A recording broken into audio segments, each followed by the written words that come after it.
Ciao everybody. Hello, welcome to my kitchen. I'm Nona Antoinette, and today we're going to make an amazing cake. It's called a crate of berries cake. There are several steps to making this cake, but the final result is just so beautiful that you're going to love it. So we will begin by making the cake, a sponge cake.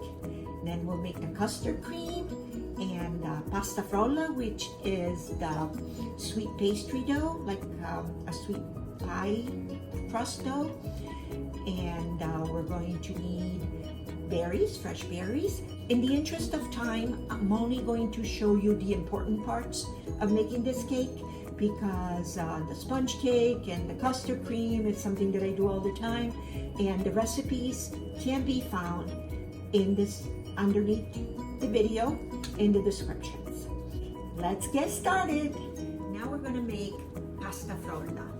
Pasta frolla is just a sweet pastry dough that we use for tarts, crostata we call it. It's a tart, and it's a big part of this cake that I'm showing you. First step, preheat the oven 375, and then we start making this. Okay, I have here 3 eggs lightly beaten. I have 150 grams of sugar. I will convert to cups in the description, but for now, you know, I've told you how I use the metric because it's more precise, and I use a scale, a food scale. So I'm telling you how I use it, but then I will give you the equivalent in cups. 450 grams of flour. I use 00 flour because in pastry and in sweets, 00 flour is a lighter flour. And we also have 120 grams of cornstarch and 140 milliliter, which this is half a cup of oil, but a light oil, not olive oil, a vegetable oil. And actually I like to use sunflower oil because it's just light. Okay, we start by mixing the sugar with the eggs. Now, for this recipe, you can mix whatever you like to use, but I'm going to show you how easy it is just to use your hands. So here we go. I have eggs and sugar. Of course, always start with clean hands. And here we go. And there's just, I don't know, for me there's a satisfaction when you use your hands to make stuff. There's just you feel like you accomplished something with your own hands. So it gives satisfaction to use your hands. And your fingers make good forks. Now we add the oil.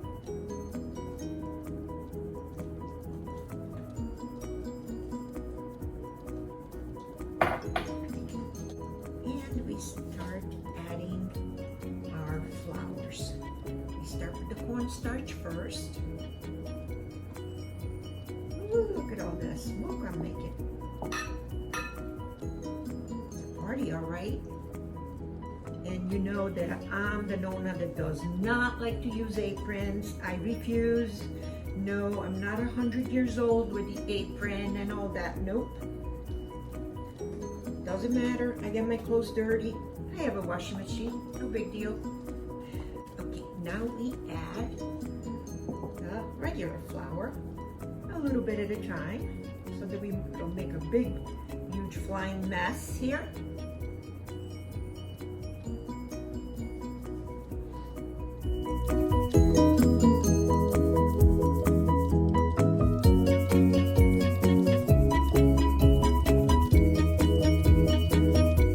So you may wonder why I'm using oil. Most people use butter for pasta frolla. 2 reasons that we can use oil. It's healthier. You don't have to worry about the cholesterol in the butter. And also, this dough you can use immediately. You don't have to let it rest, doesn't matter. Now, as soon as this dough starts to get a little bit harder, we will put it on our mat here, and we will continue to add the flour on here. There we go. Let's turn it onto our working surface. You can use a mat, you can use your clean counter. And now we just knead it on the surface. Make sure you get everything off your hands. Like we said, hands are clean. I'm not even wearing any rings, so nothing gets stuck in it.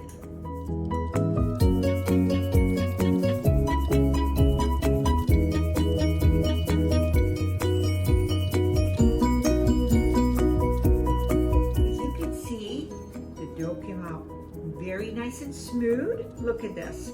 And you know it's ready when it's nice and smooth like this, you see? And when you look, it's no longer sticky, see? So now, what we have to do, get a rolling pin and start making this into a thin layer. So sometimes when I'm kneading the dough or doing this, it just brings me back to when I was little with my grandmothers doing this. And I just start singing the old Italian songs and while I do that. And so it's so much fun for me to relive those moments. Moments of childhood are precious. And we don't want it too thick. So we want to make sure we make a nice triangle because we have to make strips. And I already cut it, you see, because as you know, we're making a crate. Now, we just have to make a nice rectangular shape with the pastry dough. Am I going to start singing? I don't know. I don't think you want to hear me sing. Not that I'm that bad, but I'm not that good either. Look how nice. Look at the shine on this. I love this dough. It's so versatile and so easy to make. You can even make cookies with this dough, which I will show you another time. So the sides are okay, but the middle is a little bit thicker. So what I'm going to do, I'm going to put my rolling pin in the middle and start pushing upwards. So we don't want any waste. So we will do very, very edge. On top. More, because then I can use the bottom for the shorter ones. And people that you're going to make this for are going to say, are you kidding me? You made this? The only problem is they'll probably ask you to make it for them every single time. So being good at something is a blessing and a curse. So I have 3. So one more. I might even be able to use it right here. There we go. See, geometry people, stay in school because you'll use those skills all the time. These are our 4 sides. We're all done with you. Now we have to make the shorter ones. I will explain in the written recipe the measurements of these strips. So don't panic. And try to line up your pieces of paper with the cuts that you made previously so there's no waste. And plus you're eliminating one more step. And there we go. These babies are all done too. Now we only need to do the little tiny pieces. We will need 8 of these babies. I may do a couple of extras of the little ones because since they're smaller, they might get a little burned or something overdone in the oven. So I want to have a spare or 2. I'm making this special cake for my older daughter and her husband that have a birthday only 10 days apart. And I always surprise them with an out of this world cake. So they have no idea what I'm making.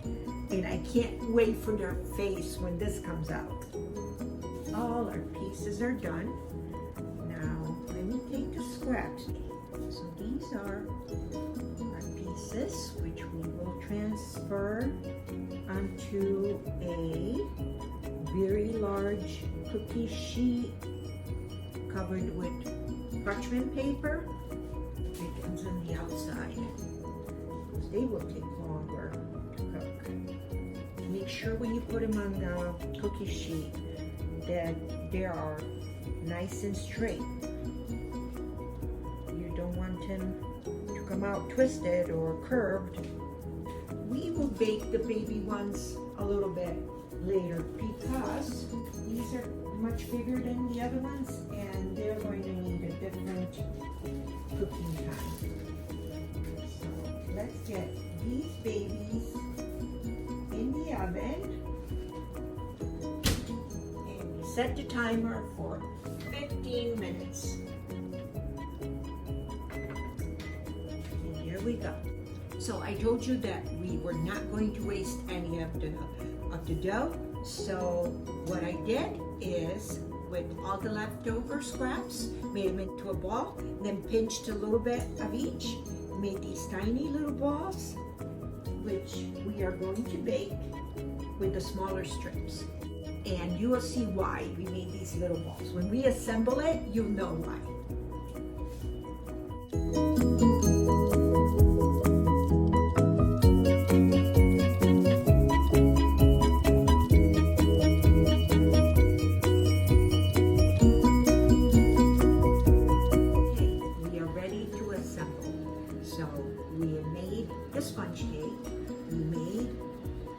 This is a lemon sponge cake.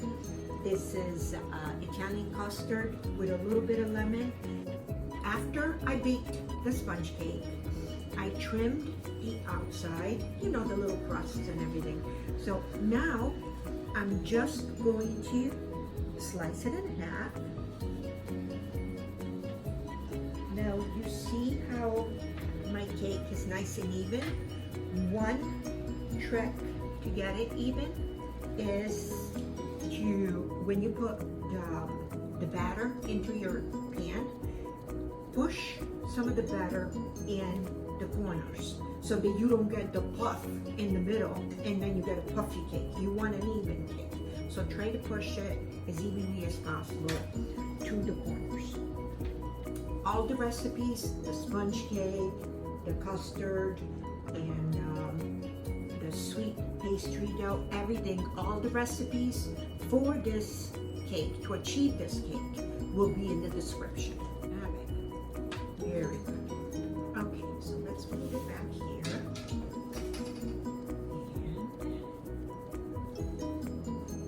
And I'm going to do is actually, I'm going to put this part on the bottom.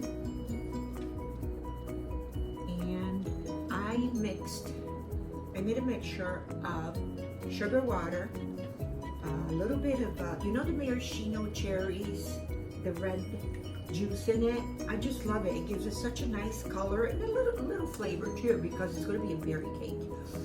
And 1 shot of limoncello. I make my homemade, but you don't have to make your own.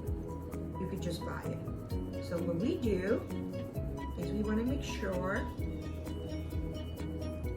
that all of the goodness here is going to be used to make the sponge cake more flavorful and softer. And the good thing with this the red color, you know which part you miss. So, so this is a good thing.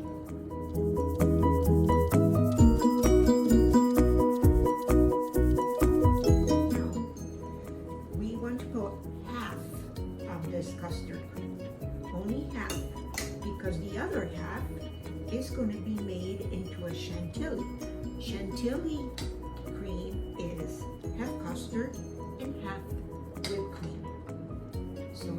8 ounces of whipped cream, and I'm going to put the equivalent.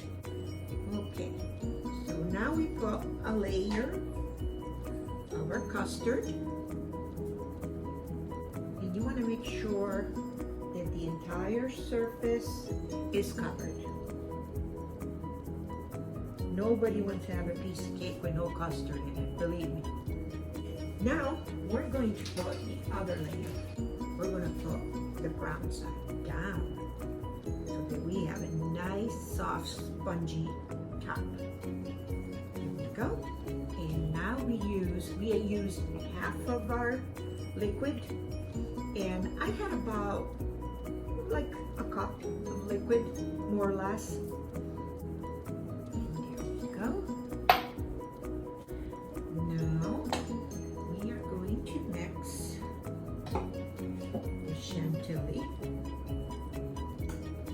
And you see how creamy and fluffy this becomes?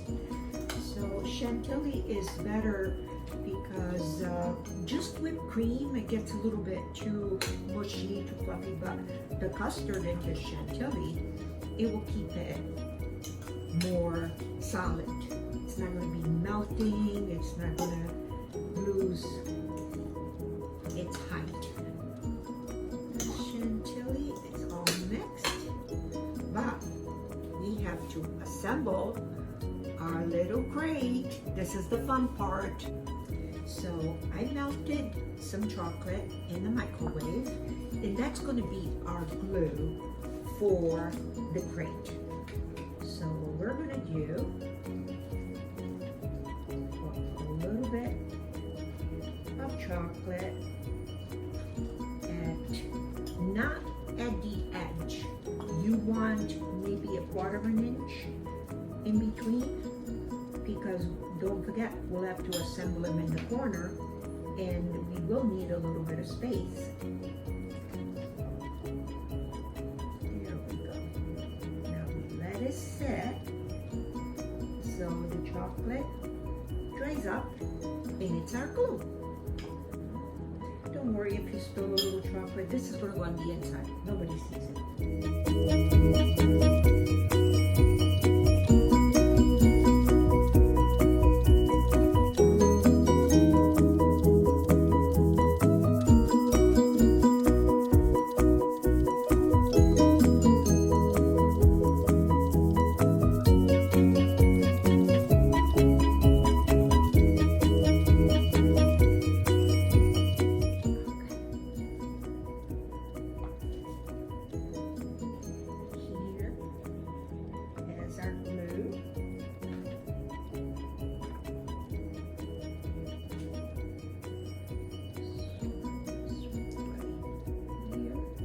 Doesn't this look so adorable? We're going to wait a little bit for the corners to seal, and then we're going to put the little buttons are going to be the little studs. So we'll do that as soon as this is set.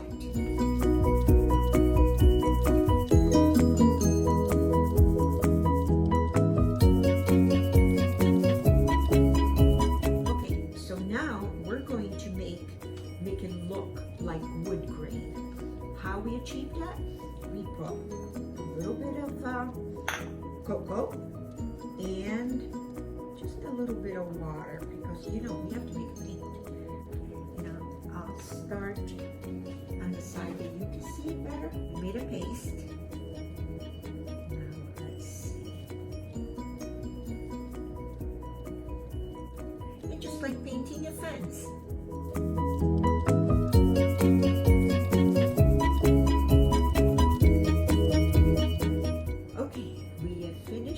Painting the fence.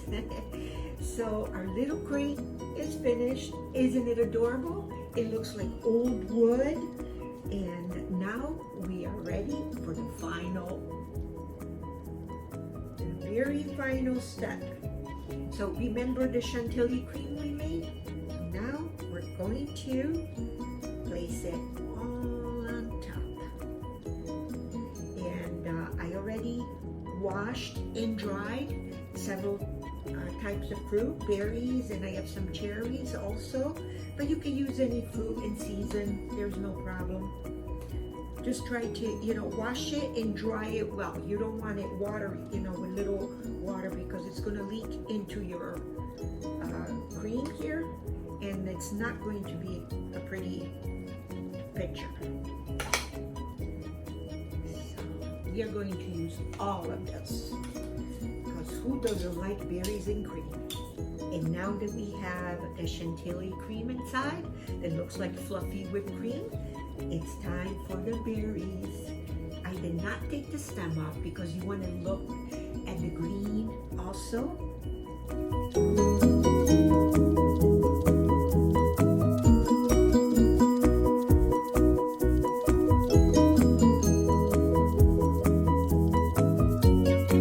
So I finished assembling it, and then what I did, because the berries are heavy, so I don't want them to put pressure on the sides and make it fall out. So I put some parchment paper and a nice ribbon, and I'm going to let it sit overnight. And tomorrow, before presenting it to my family, to my children, I'm going to take the ribbon out and the parchment paper out, and it's going to be set. So it's not going to be wobbly or anything like that. So this is our Creative Berries cake. I hope you enjoyed this video, and I hope you'll try it. Let me know how you like it. Bye-bye. Ciao. Mwah.